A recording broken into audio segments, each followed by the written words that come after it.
Hello, welcome to the PODCORN podcast. The topic is a Erasmus experience. Today's guest is Irem. Hello, Irem. Could you introduce yourself? Yeah, sure. Hi, Didem. It's very nice to meet you here. It's Irem. I did three Erasmus programs, the exchange programs, and Mhm. now I'm in an Erasmus Mundus program, which is a master program. So yeah, this is my Erasmus journey so far. Okay, the first question is, how did you decide to participate in the Erasmus program? Um, Actually, I don't have a fancy story about it because it was not such a popular thing. I only knew what Erasmus is just a little bit, what you heard from people. But I think there was only one girl who did Erasmus, and I just talked to her, and yeah, that was all. Like I did not have proper Erasmus definition before. So I just decided to apply and then I got accepted. Mhm. And that's how the journey started. Okay. In which country and university did you study?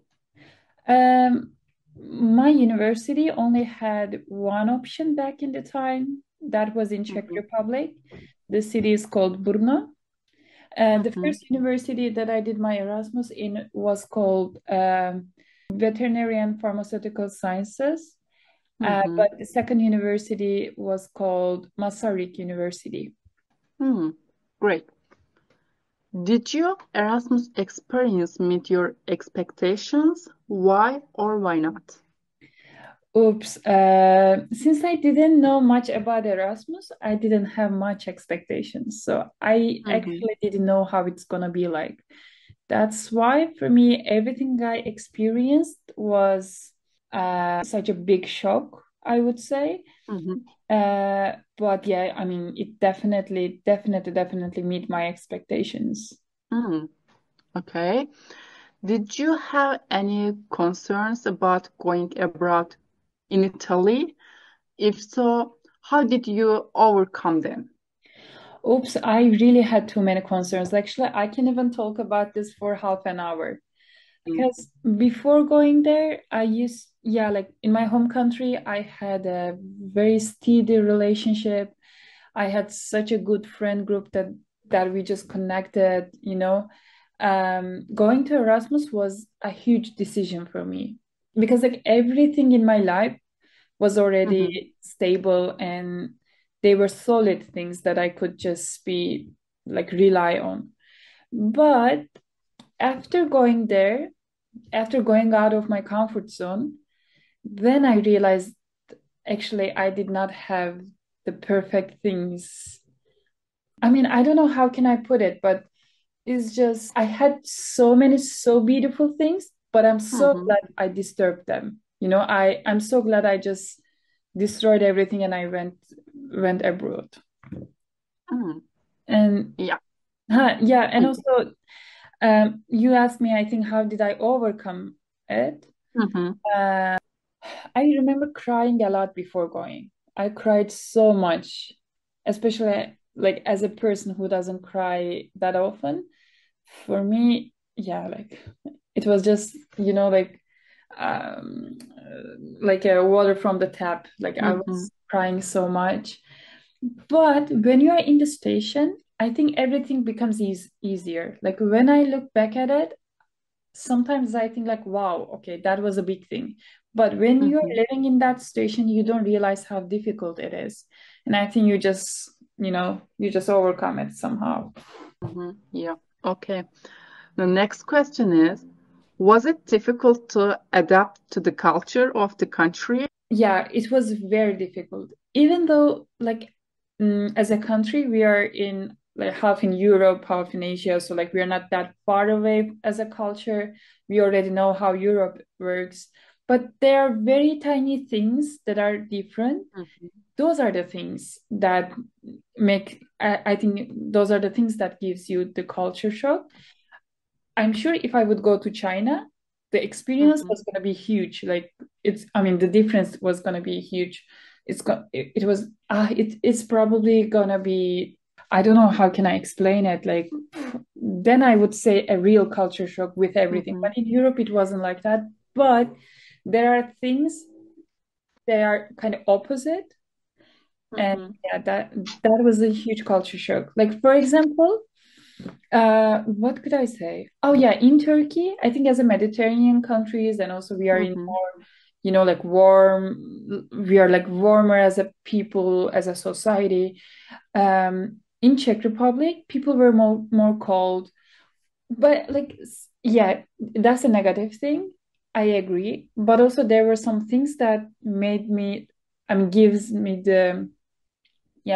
positive culture shock, Mm-hmm. which is like, I don't, they were very respectful.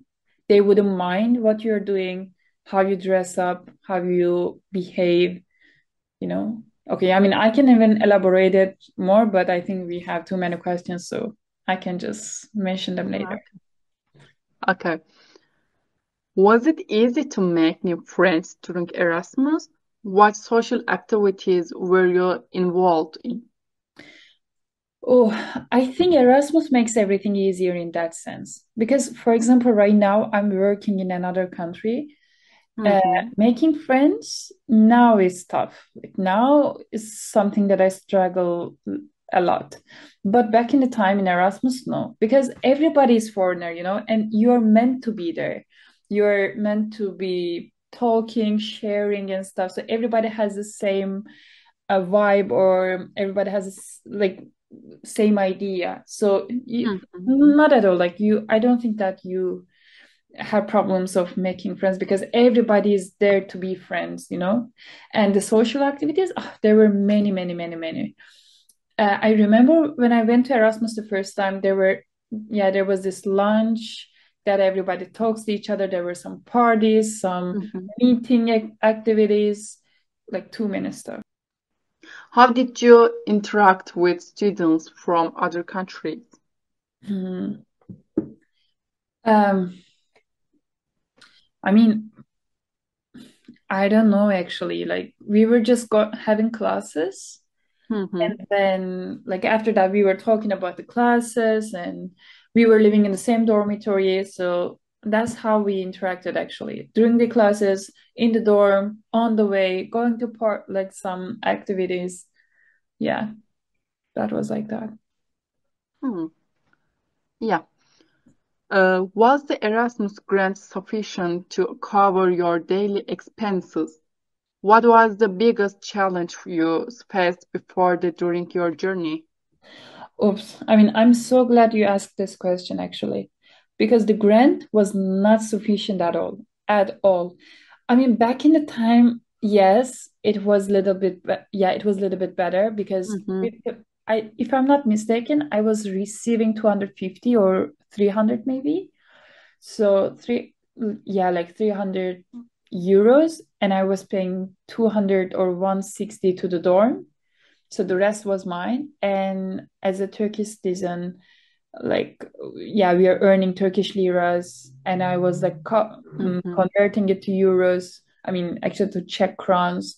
So I mean, I was just surviving, But I think for me that was okay.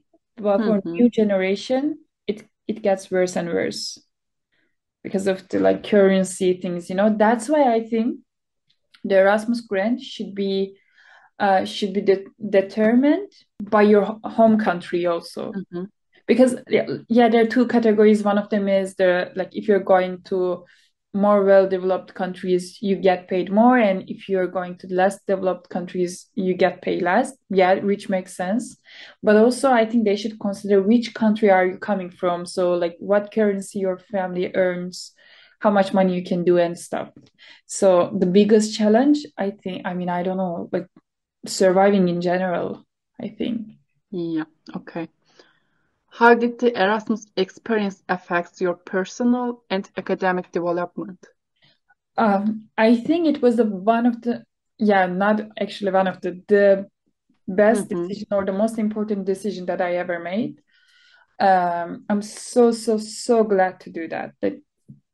Like in social, personal, or the academically speaking. Academically, okay, if I start with that, like, you see new a new way of teaching, new way of learning. The things that they focus on are very different.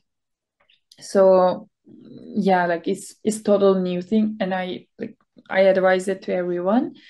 And personally, academically, I would say I already said academically, like personal, you just discover another part of yourself with another language. Like you create another persona, another personality. Yeah, I mean it's too easy to shape it, and you decide what kind of person you want to be, and you're being that person. If you had a chance to do Erasmus again, would you choose the same country or a different one? I think I would do Erasmus no matter what, wherever I go. But Czech Republic was like very good option because it was not that expensive. Location was perfectly good. I could travel more, and yeah, like I think I would go to Czech Republic. Or I would also, yeah, I might consider going to Spain. That also could be a good option, or Portugal. But yeah, or Austria. Oh, great. What advice would you give to students considering participating in Erasmus? I would definitely say don't be shy, don't afraid. Don't afraid of leaving your comfort zone. Don't think about money that much. I know it's easy to say, hard to do, but you manage it somehow, you know? So just do it. And because you're gonna discover another personality of yourself that probably you're gonna be more satisfied with. Yeah, like as I told you, it's the best decision that I ever made. Okay, perfect. Has your perspective on life changed in any way after your Erasmus experience?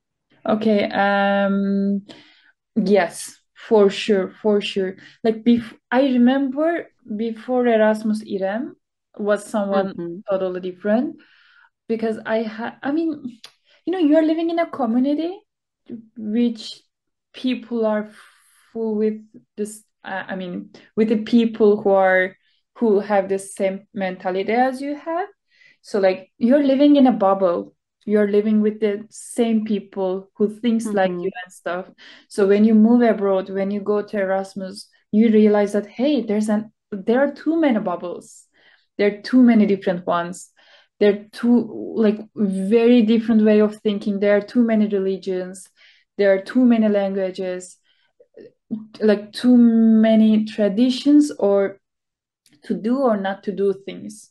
So yeah, like we are completely, I wouldn't say completely opposite, but completely different people. Yes, like with before and after. Okay, I'm sure your words helped many more students. Thank you for being part of it. Thank you too. Thank you so much for having me here.